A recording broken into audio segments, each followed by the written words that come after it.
You almost want to cry every time you see them, because if you think what could have been for them, you really impacted their lives a lot, and more than that, the whole population of jaguars remaining in the world. Yes, I used to be a race car driver. I raced for over 20 years. I started in Brazil. I won the British Formula 3 Championship back in 1998. I was test driver in Formula 1 with Jordan, Stewart and McLaren. And after about 20 years of racing, I retired. I wanted to do different things from my life, and wildlife has always been a passion. Jaguar is the largest cat in the Americas, is the third largest cat in the world. People say that about 70% of the jaguars left in the world occur in Brazil. But even within Brazil, there are biomes where it's already extinct. And our main base where we work is here in the Pantanal, where it's still one of the jaguar's strongholds.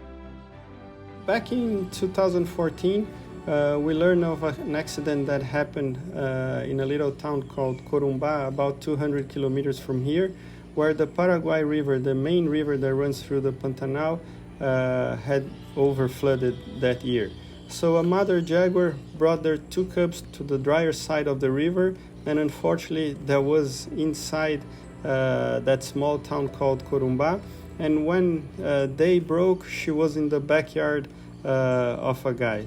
And the decision was to dart those jaguars and take them back to the other side of the river, back into the wild. The mother jaguar ended up falling from the tree and into the river. So two little orphan jaguars were left. They were only about 2 months old and taken into a rehabilitation center. It was really emotional for me to see them in that circumstances, so young, having already lost their mother.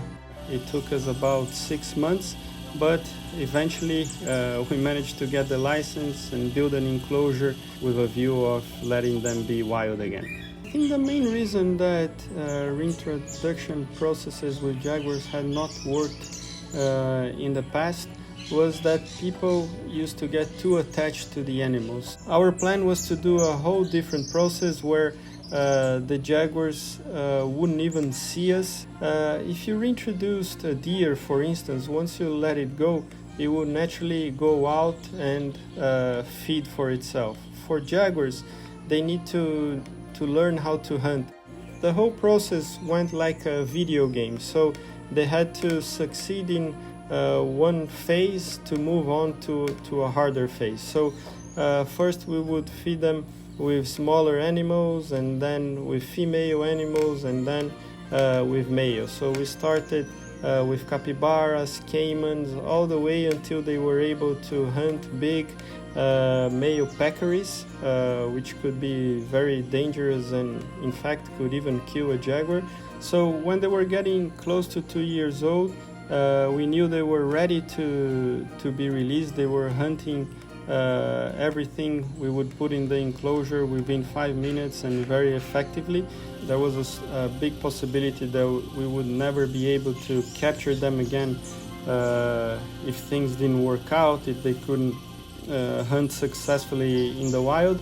But at some point we had to risk it and make the decision.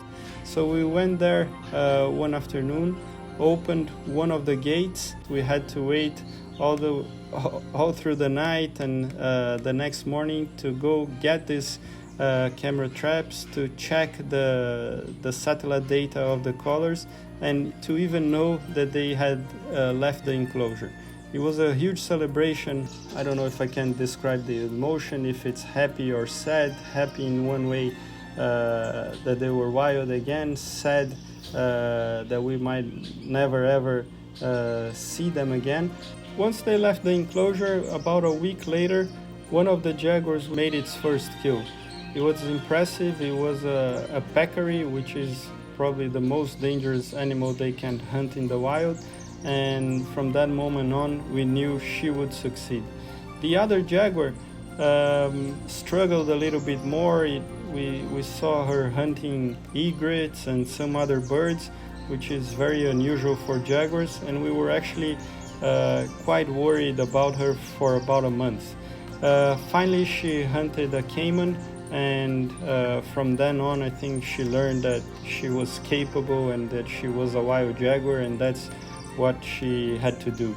So they both have had 2 litters in the wild, and just last month we found out that one of them had a grand cub.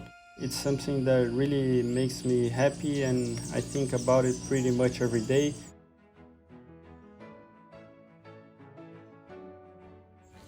I think comparing race car driving with conservation, it's quite different in a way that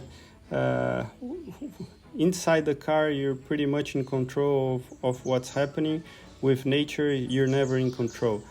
Working with jaguars has never been a job. It has always been more a passion. And I think this process was one of the hardest things I ever done. And then being able to do something that had never been achieved before. Every time I'm here in the Pantanal, the first thing I want to do when I arrive is try to go find one of those jaguars in the wild. And when I do, you almost want to cry every time you see them, because you see them going whatever they want, hunting whatever they want, having cubs, and being free again. So if you think what could have been for them, it's actually, you really impacted their lives a lot. And more than that, we have the big potential of impacting the whole population of jaguars remaining in the world.